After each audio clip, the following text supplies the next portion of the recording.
ঠিক আছে, চেকিং করে দাও। এরা যদি না শুনতে চায় চেকিং করে দাও, যত মোটরসাইকেল আসবে সব ফাইন করতে হবে। দীর্ঘদিন ধরেই অভিযোগ উঠেছিল যে দুর্গাপুরের ট্রাঙ্ক রোড এলাকায় মোটর পার্টসের একাধিক দোকান অবৈধভাবে পরবর্তীতে সাইলেন্সার পাইপ বিক্রি করা হচ্ছে।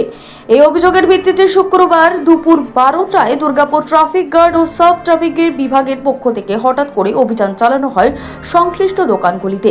অভিযানের সময় পুলিশ দোকানগুলির গোডাউন ও মজুদ সামগ্রী খতিয়ে দেখে। বেশ কিছু দোকানে বিক্রির জন্য রাখা সাইলেন্সার পাইপের বৈধ কাগজপত্র যাচাই করা হয়।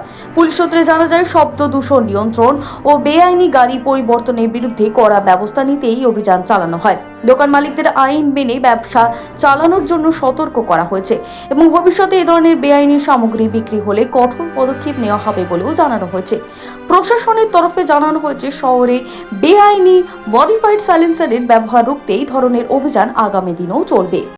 আমাদের তো বেশ কয়েকদিন ধরে সুপ্রিয় অর্ডারে সাইলেন্সার পাইপের এগেনস্টে, মডিফাইড সাইলেন্সার পাইপের এগেনস্টে রেড হচ্ছে। তো যাদেরকে ধরা হচ্ছে বা প্রসিকিউট করা হচ্ছে তাদের কাছ থেকে বেশিরভাগ খবর হচ্ছে যে ট্রাঙ্ক রোড থেকে এরা মেনলি ফিটিং করে বাড়ি থেকে এনে বা এখানে বিক্রি করে। সেই জন্য আমরা আচমকাটা রেড করেছিলাম। যদি আমরা এইসব ধরনের কোনো কিছু সাইলেন্সার পাইপ পাই, মডিফাইড সাইলেন্সার পাইপ, তাহলে সেগুলো সিজ হবে, তার মালিকের এগেনস্টে লিগ্যাল অ্যাকশন নেওয়া হবে। সেই হিসাবে আজকে আমাদের রেডটা করেছিলাম। Bureau report, street voice digital.